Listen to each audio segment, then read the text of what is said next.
What's up, everybody? Troy Cartwright here. Welcome back to another episode of 10 Year Town. Before we get started, I've got a small favor to ask of you guys. If you could go subscribe to 10 Year Town on our YouTube page, it would help us out a ton. Doesn't matter if you watch on YouTube or not, but all of our interviews and shorts are up on there. And if you subscribe, it helps us out a ton. And I appreciate it. Thanks. Today's guest is Jaren Johnston. Jaren is a real-life rock star. He's in the band The Cadillac Three and is also an incredibly successful songwriter.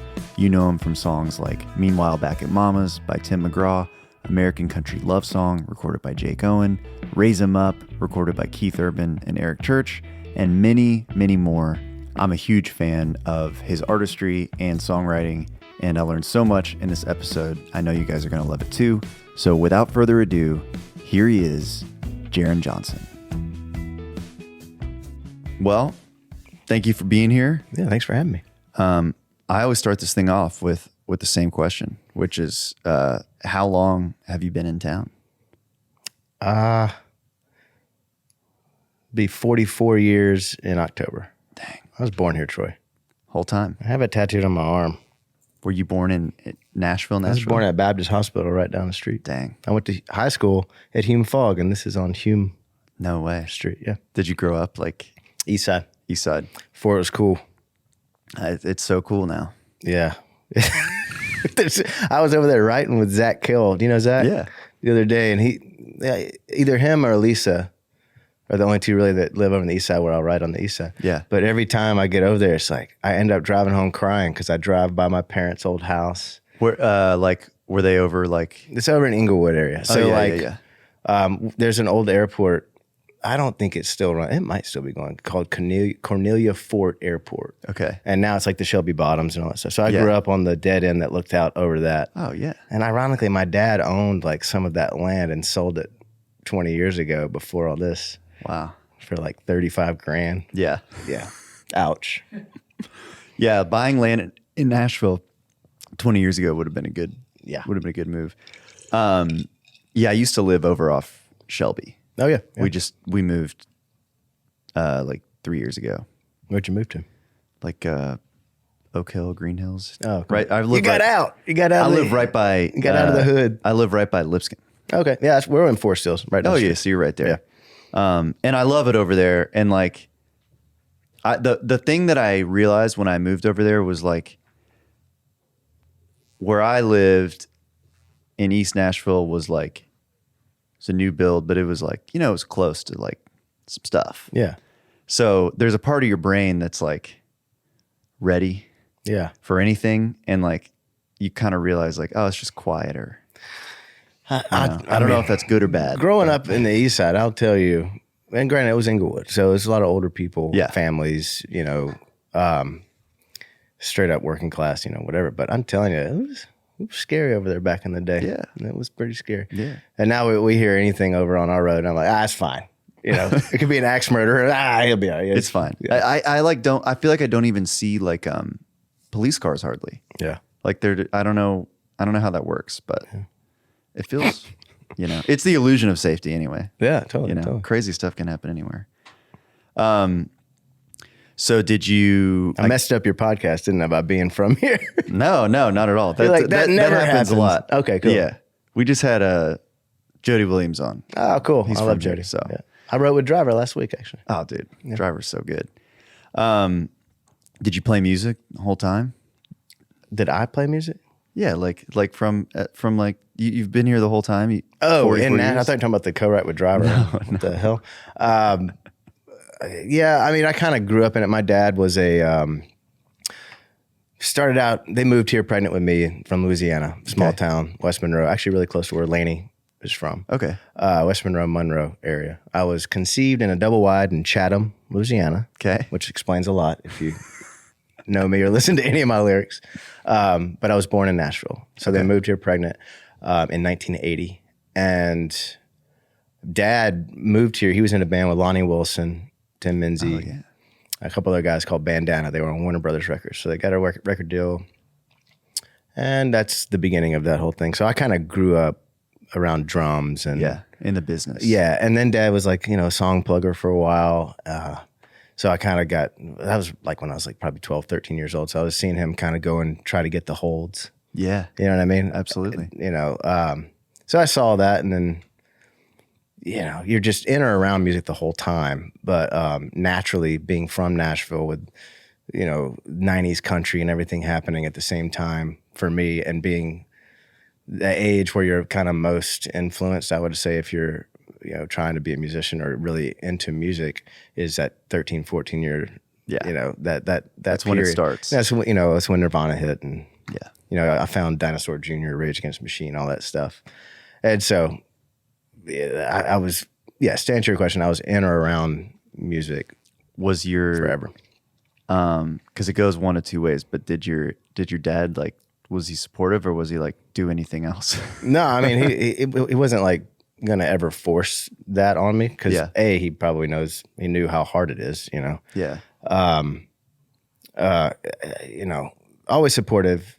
He liked that I naturally picked up the drums, as, it came really easy to me. Most music situations came really easy to me, whereas math or science or those things that I should have probably, focused on, I just couldn't, because I was so into music. So yes, from as long as I can. I mean, there's a picture of me a year and a half years old with huge headphones on and drumsticks behind a kit trying to figure it out. That's awesome. So kind of came up in it. Yeah. Before Cadillac 3, you were in. Is it considered a different band, or is it the same band? Bang. Yeah, it's way different band. Okay. Yeah. Was that the first? I mean, were there bands before that, or like what was the? I mean, I started 19. I was 18. I was technically enrolled at MTSU. Okay. I think I went for like 6 months. Nice. And I wouldn't even say I went. You know what I mean? Like I was not into it. And I started touring probably 18 years old with a Christian band. I was playing drums, like Christian metal band, rock band, whatever. Yeah. And that's how I kind of paid the bills up until about 2000, until I was probably 23, 24. Okay. And then I started writing songs.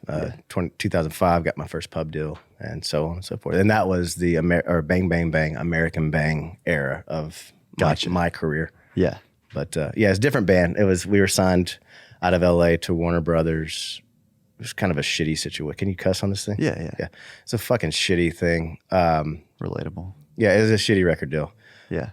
Good record deal, just nobody would. It was back in that time where, they wouldn't let you put, and it's still a lot that I like that for a lot of artists I hear about in town, horror stories, but you sign a band and don't let them go be a band. You don't let them put out music. You don't let them, you just kind of hold them.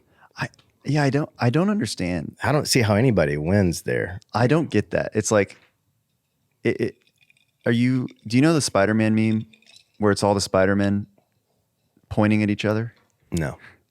Okay, well, I'm excited about it though. I mean, you can kind of like, you can picture it. Just imagine 8 people dressed as Spider-Man all pointing at each other. Right, okay.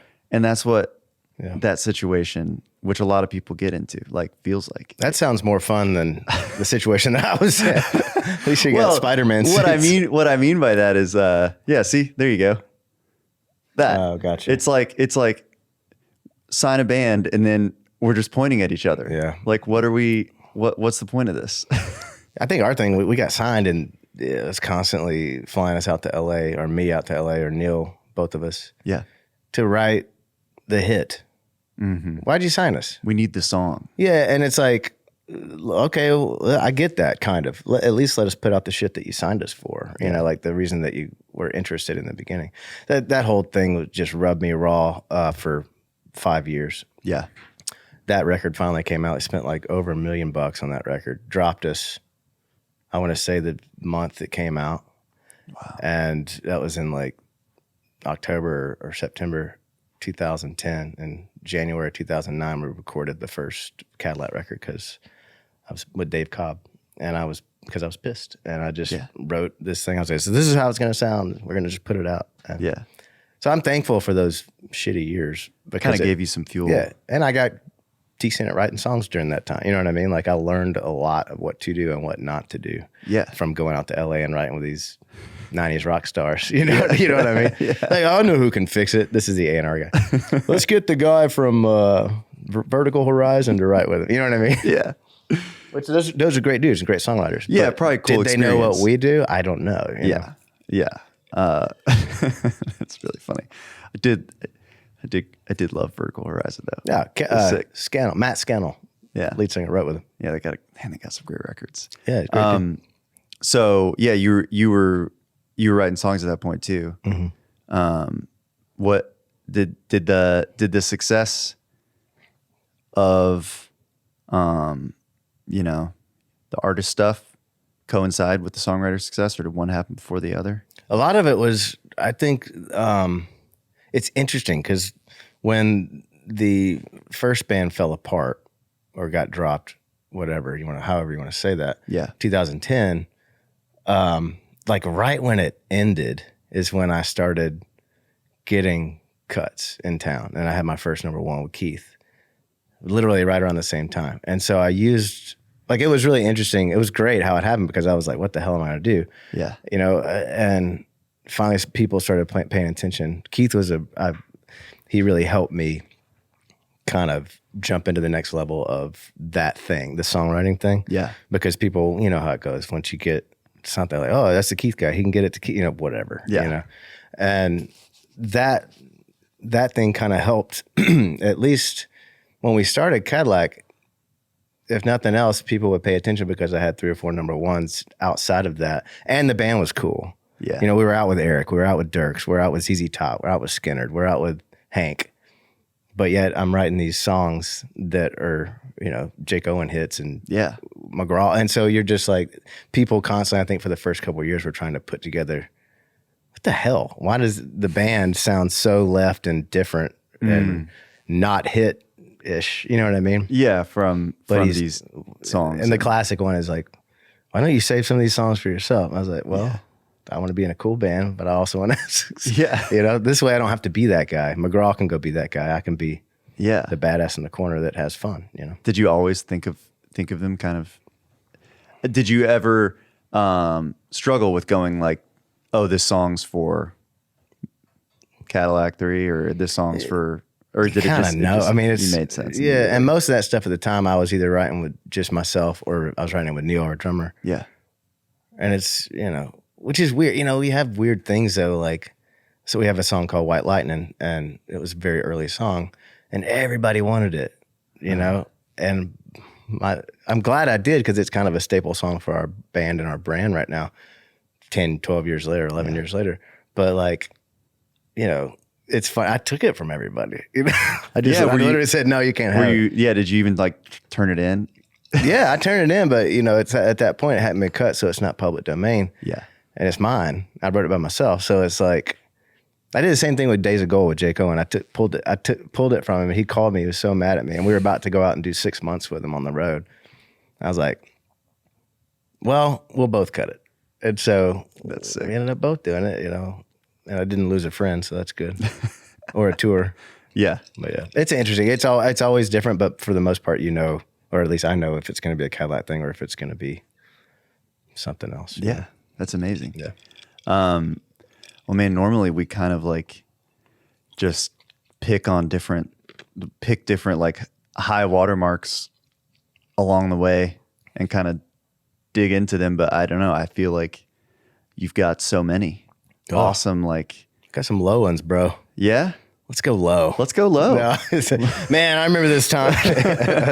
No, I mean, yeah, I've been very lucky, I will say too, the getting to the point, I see why a lot of people quit. Let's say that, that don't make it, and they get frustrated because even as much success as I've had, like, you still have those days where you're like, I don't want to write another song about a truck today. Yeah. Let's write about a girl, dog on the porch. Yeah. There's beer, blah, blah, blah. It's like, come on, man. So it'll drive you nuts, and especially if you can't even, it's all about circles in this town. It feels like, so if you're not in the right circles, it's tough. I get messages from people on socials or whatever, or if we're out on the road or whatever, how did you do it? How do you do it? Yeah. And I'm like, I don't know, man. I don't know. But what do you think? I mean, you know how it is. It's tough. It's tough, man. And it's getting tougher. It's getting tougher. It's getting harder all the, like, you know, today I'm doing good. Yeah. But honestly, like all last week, I was just going through like day after day of like, man, what am I doing? Yeah. Like I feel like I'm not getting anywhere. Like you feel like you're waiting for a green light. Yeah. And you're getting all reds or all yellows, and It's like a Matthew McConaughey book, man. Yeah. All right, Yeah. all right. You know what I Yeah. mean? I'll tell you one thing though, whenever I do have days like that, I thank God that I'm in that band. Yeah. You know, I thank God I'm in the Cadillac Three, because those are days where you're like, fuck it.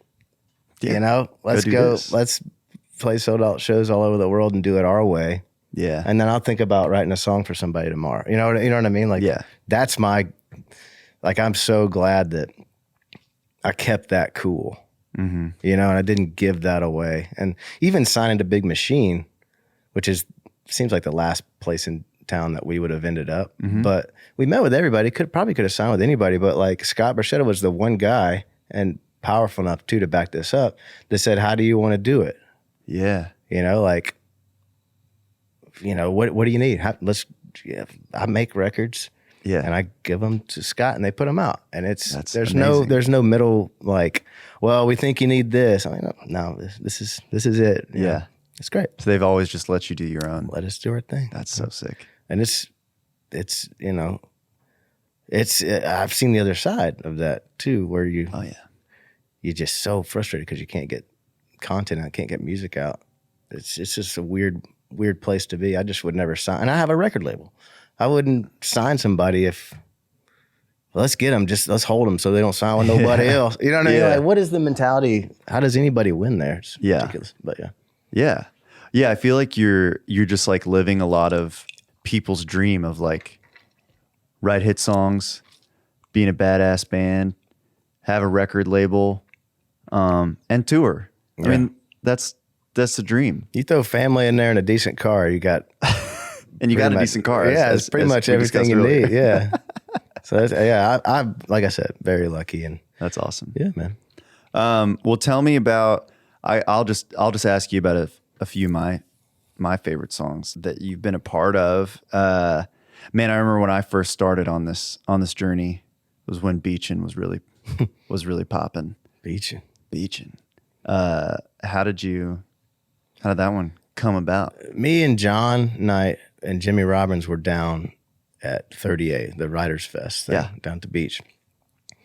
And at this point, I think I was the only one that had anything going on. Like, I'd had a couple hits, and it was like those things where John and Jimmy were kind of coming up, and they would both be like, "Man, what's it like when you get that first check?" You know, that kind of thing. Yeah. There were those questions in the rooms during these days. We were down there, we all got drunk at my place or something, and like, I think one of us, I don't remember, we said we should write something about this. I think I had the title, I can't remember, but coming there the Monday after we all got back from the beach at Jimmy's place over off in Nolensville back in the day. And I just said Beachin' or something like that. And I started rapping, kind of the Sean Mullins approach. Yeah. I used to do that quite a bit. And before Sam Hunt, but Sam's great at that. Yes. But, we started just going on it, and it just, we did open the thing. And they ended up using that, I think, in the track. So that's My Corona, that Really? Yeah. Oh. opening in the Yeah. track. Nowadays you just go to Splice and. It's right there. $13.99 a month for a beer opening sound. Yep. But no, it kind of came out. But it was because we all had that experience the weekend before down at the beach, and we were all so happy. And Yeah. John Knight found out he was pregnant that weekend, or his wife was pregnant that Yeah. weekend. So we were the first to know. It was a great weekend. It's all about the beach. amazing. Yeah. And we turned beach into a verb, basically. Yeah. Beachin'. Yeah. Yeah. It was so interesting when it came out because it was like, what are these verses? Like, That is the what last is song this? that I thought that you were going to bring up. Really? This thing. Yeah. I don't know. I Remember think that random B-side you did for Skinner in 2009? it hit me. Like it was a part of my life when I like first started, like trying to do the country music thing. It was like that was what was popular at the time. So it just stuck with me. We were all broing, man. It was a bro We were time. broing down. I wasn't sure if there was a place for me in the broverse, but There's a place for everybody. there's a place for everybody. Well, you said it earlier, but I am curious since you brought it up. Like when you got your your first number one and, did pay out and stuff, like what did it feel like? It was crazy. I think in the time I didn't even realize. I was watching a movie the other night with my wife, and it's like, man, somebody said something like, don't realize it, but we're just living in it right now. You're like living in that thing that you've waited your whole life to happen. Yeah. You know what I mean? Like a baseball deal. Like you play baseball your whole life, and you go to college, you play, go to a farm team. Then you get this is the big game. You're going up, right? Yeah. It happens, and you're just like, holy crap, you're so immersed in it, you're so excited. You don't even think about, oh, wait, I've waited my whole damn life for this moment.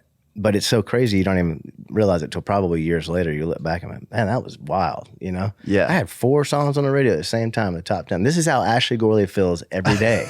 All the time. Yeah. He must be exhausted from all the happiness, smiling, sitting in a bathtub, just bathing naked in cash while coaching 4 basketball games and a soccer game. Because he has a lot of kids. He does, yeah.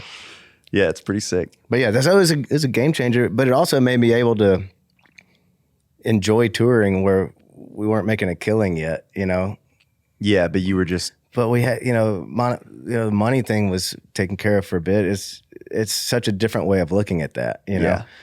And then you're also not forcing yourself to write bullshit for your band because, you have that situation figured out. You can do what you want to do and make people come to you naturally rather than chasing it. Because I've found every time in my career that I've tried to chase something, whether it be a vibe or brand or whatever, it's like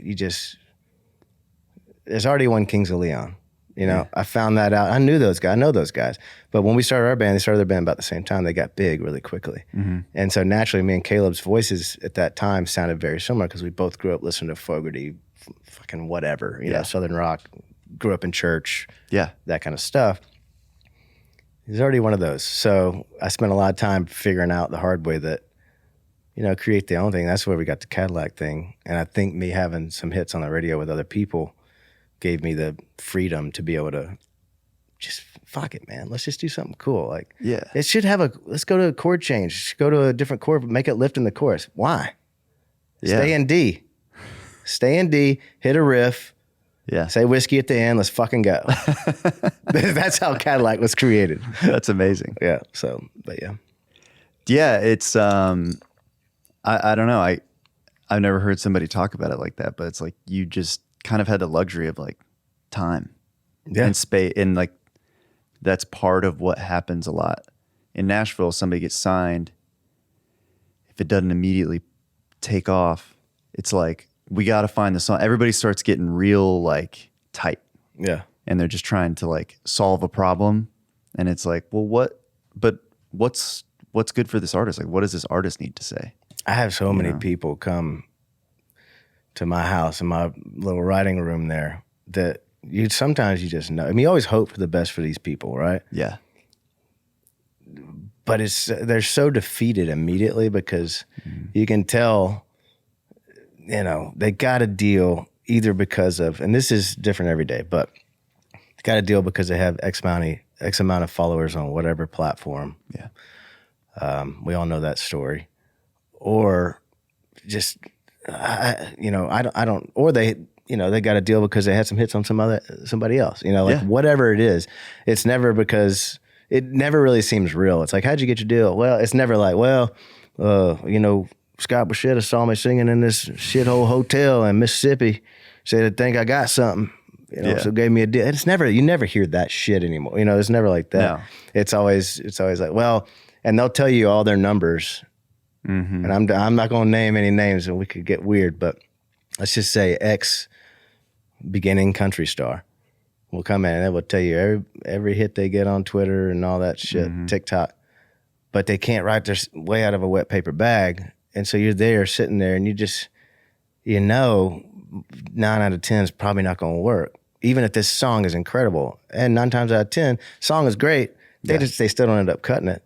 And usually somebody else cuts it down the road somewhere. You know how that shit works. Yeah.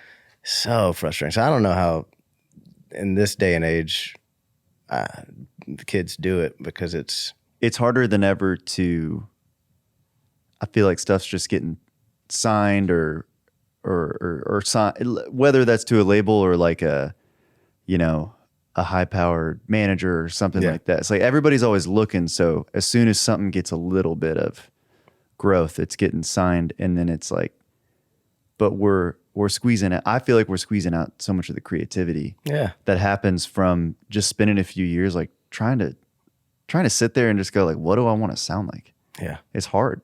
That's the hardest thing in the world to figure out. I love the new thing, especially seeing it on both sides of like the label side. Like ironically, our War Buddha Records is our record label that Neil and I run, and it's through Warner Brothers, ironically, which I was there. It's a different regime now, though. Obviously, they're great now. Aaron Bayshuk's killer. I love Chris Lacey. It's a great team. Now, seeing it from that side, especially in Nashville, you got these people trying to sign the new Zach Bryan. Yeah. But instead of letting the artist who probably already kind of does what Zach does, they're trying to find him that song that sounds like, it's like, what? The reason people like Zach Bryan is because he's writing from the heart and it's real and it hit because it's real. Yeah. You can't go, well, man, I remember that song I wrote back with Tyler Hubbard in 2017. Kind of had that vibe. Let's send it over. It's like, what are we doing? You know? That's really funny to watch.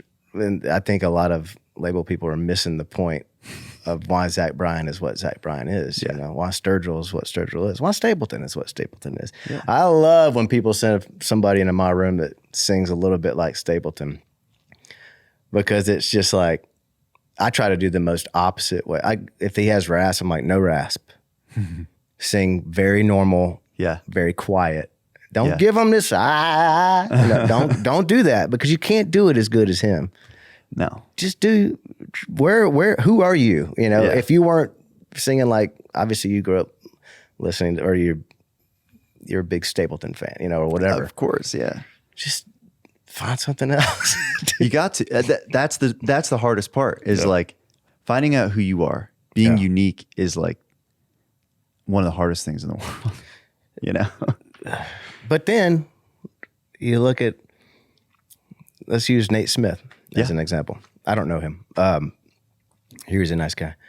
Dating Avril Lavigne, I read the other day. Really? It's pretty cool. Wow. Way to go, Nate. But just saying, hey, I guess, a song like he just had 10-week #1, which is unheard of. Yeah.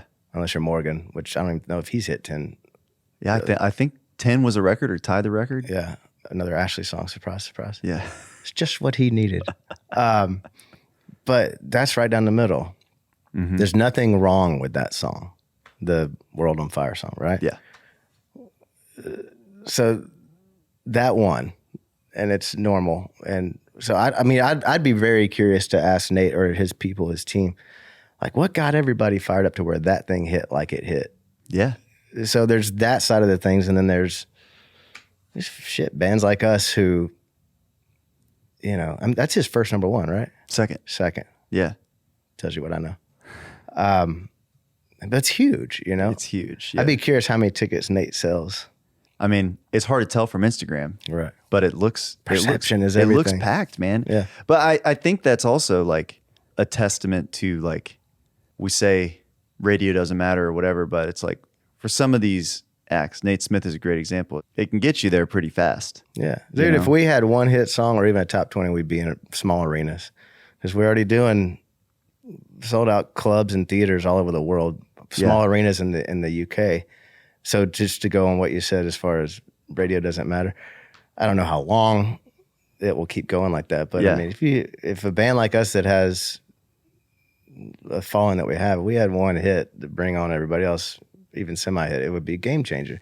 That being said, most of these guys that come out of the gate and have a #1, for the most part, can't sell 500 tickets in their hometown because it happens too quick and they can't capitalize on it, and there's no crowd to build on. Right. Frustrating. Yeah. And then that's why a lot of them, they have one and that's it. That's it, man, Yeah. Because the label's like, well, there's got a hit, but there's no money. Right? Yeah. An artist is like, we got a hit, but there's no money. Because it probably didn't write the song either. It's tough. Yeah. It can be really tough. We got on a tangent there, didn't we? Yeah. That's what it's for. Yeah. It's a long form podcast, talk about whatever. Are we going to win an Emmy? I don't know. Is that one of those? Can you win something for podcasts? I don't know. I'm not sure, actually. We should have somebody. You have a Google team? Well, what do you like? I don't know. Do you care about radio success for Cadillac 3, or are you like, outsider's perspective, like, it seems pretty sick? I'd be lying if I said that, that wouldn't be cool. Yeah. Just to see the next level up. Yeah. Because realistically, it is hard to grow without some sort of, it doesn't have to be radio necessarily, but some sort of, like, use Whiskey Myers for an example. Yeah. That Tombstone thing. Yeah. Through the roof. Yeah. That launched it, Yeah.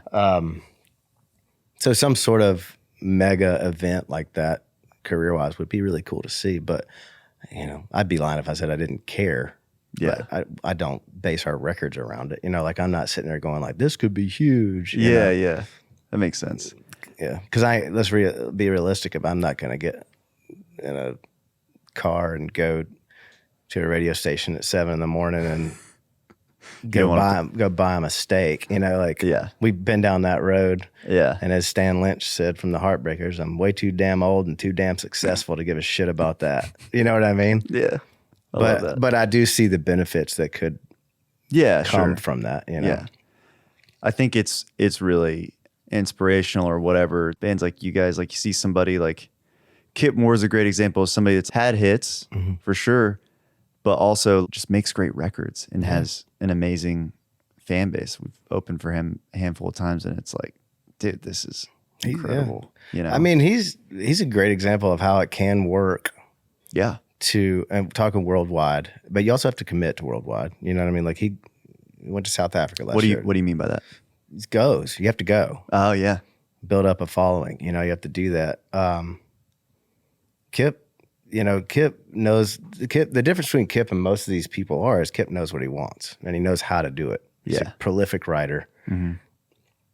He knows what his crowd likes, but at the same time, he keeps reinventing like the way he's doing it. And I would say his songwriting wise, he's got a little bit of that John Prine thing. He's got like style of writing, the way that he sits down with an acoustic, a cigarette, and a cup of coffee and puts together a situation. Yeah. It's inspiring to watch. We're finishing his new record right now, but the last record we did together, watching him write those things, and helping wherever I could, it's awesome to see people still do it that way, writing lyrics down on a piece of paper. Yeah. Like old school guy.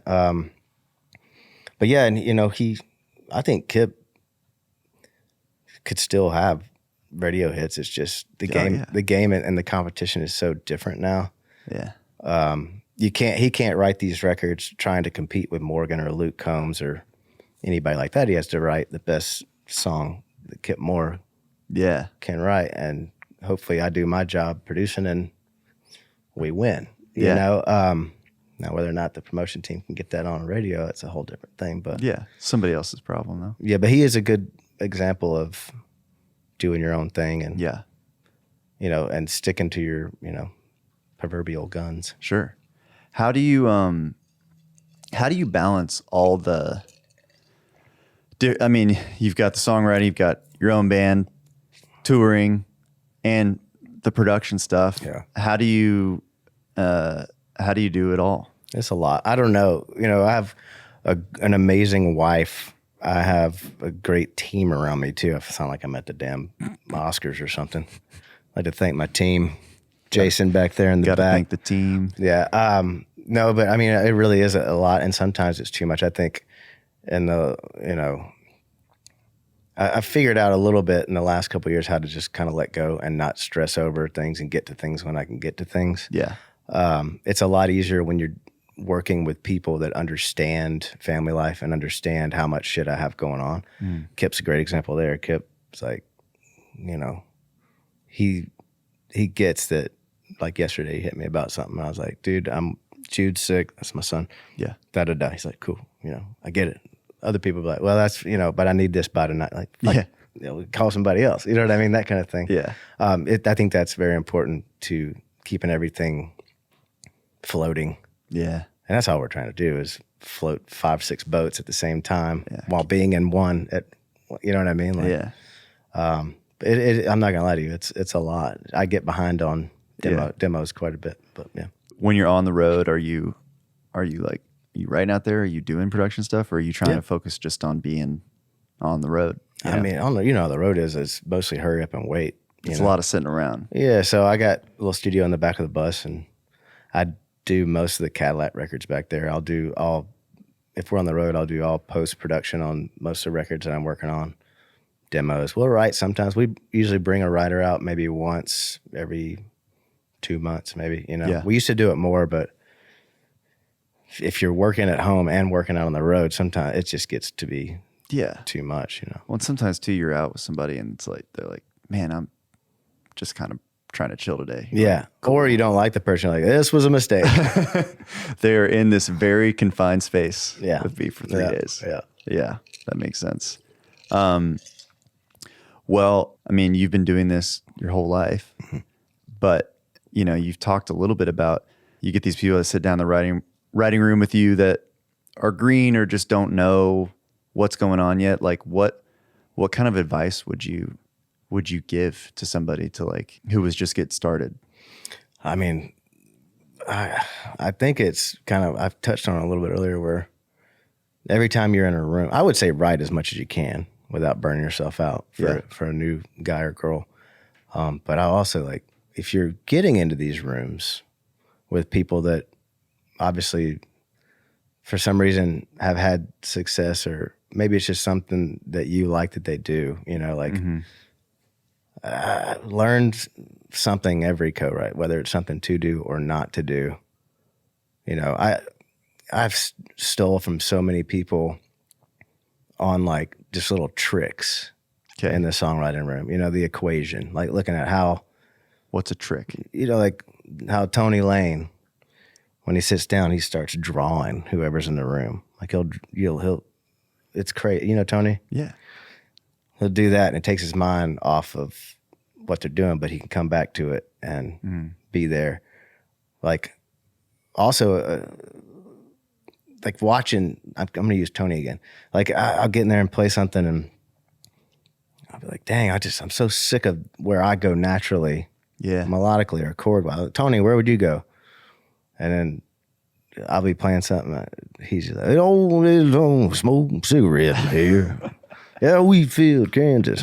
Joe, uncle. You know what I mean? Yeah. Whatever.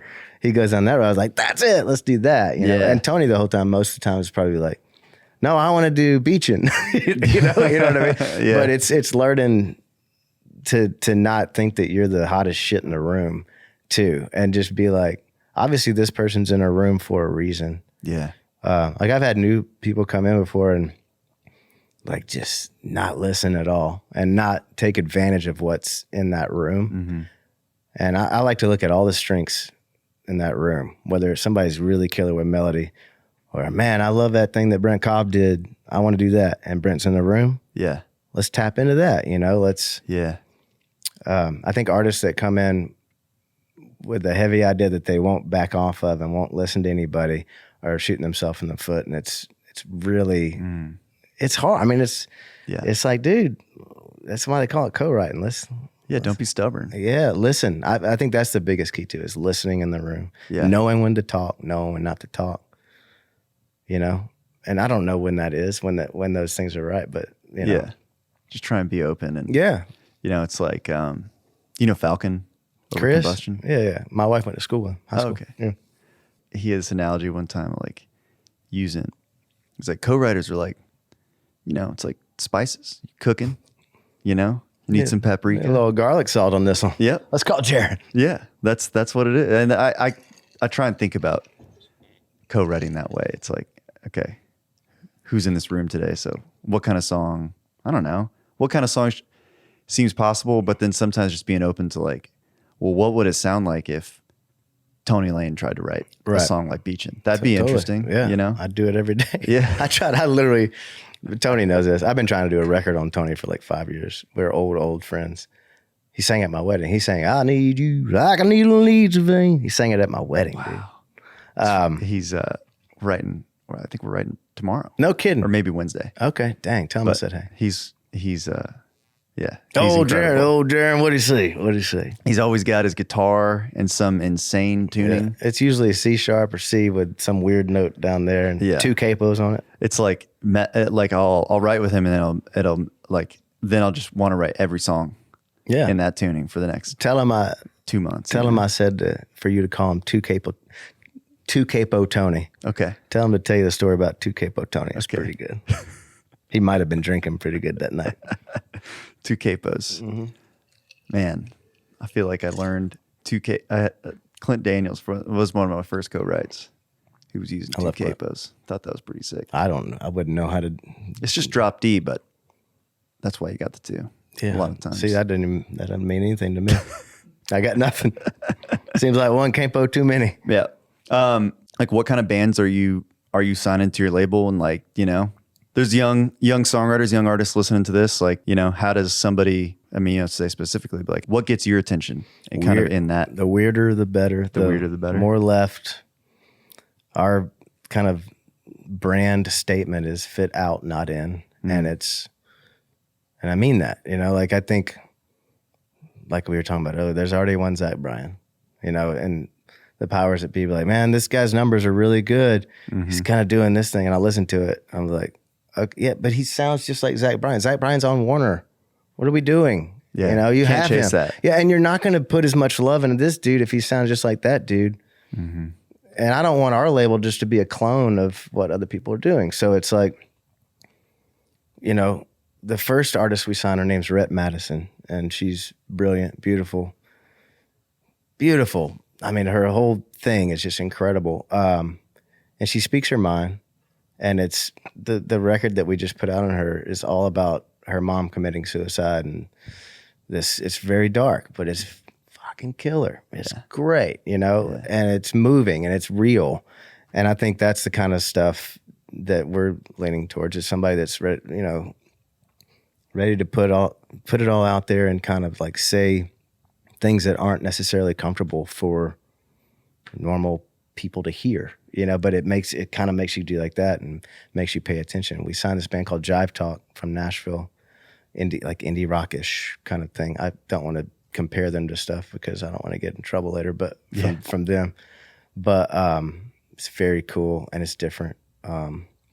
We signed this kid named Willie Cobb, who is Brent Cobb's cousin, and it's great. That's awesome. And it's different. And it's me and Brent are producing the record and writing a lot of the stuff with him. So yeah, it's just cool stuff. It's things that left to center and and it's not, I tried to bring in, I'm not saying we won't do this in the future, but a cool country star that would fit into our world. But it turns out labels are giving back masters now, so I couldn't compete with that. Yeah. But I think like a Kip Moore is a good example of somebody that would fit in our world that is also Nashville. Yeah. That's just out of the box shit, just doing it differently. Yeah. And it's, it's people that want to work and realize that when you get a record deal, it doesn't mean you made it. That's when the work starts. Yeah. And a lot of people look at it like, oh, I got a $50,000 check, buddy, that's going to last you about, not long. So it's that mentality too. Cause it's by artists, for artists, or for artists, by artists, however you want to say that. Yeah. And it truly is. A lot of labels say that, but this is like the real, it is how can we help you?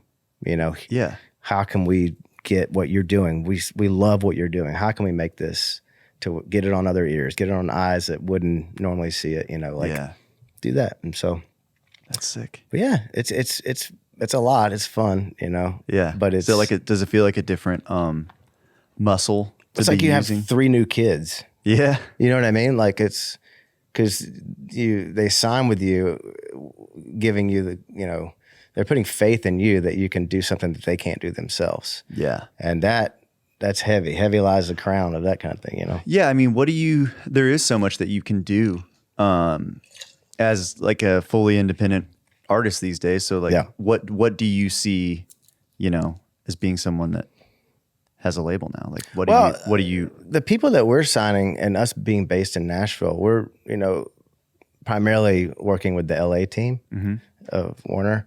And, the artists that we have right now, it's like, it would be tough to, you wouldn't use the Nashville team. So yeah, I think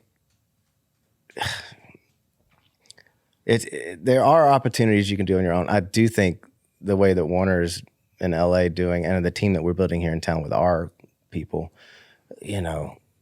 there's an extra bit of power that we can hit buttons, if the artist is right, yeah, that can get a little further than they can do themselves. And it's, it's a team versus being alone. I think that helps a lot too with, I know somebody told me you're kind of going heavy on the independent route, right? Yeah. Yeah. And I've heard it's working pretty good for you. It's working. Good. You want a record deal? Maybe Jokes. the right one, Jokes. Come on down and see us, man. Down at Warburg. 24 Music Row East. I'll be honest with you. It's hard. It's working, but who don't want to be bigger? Yeah.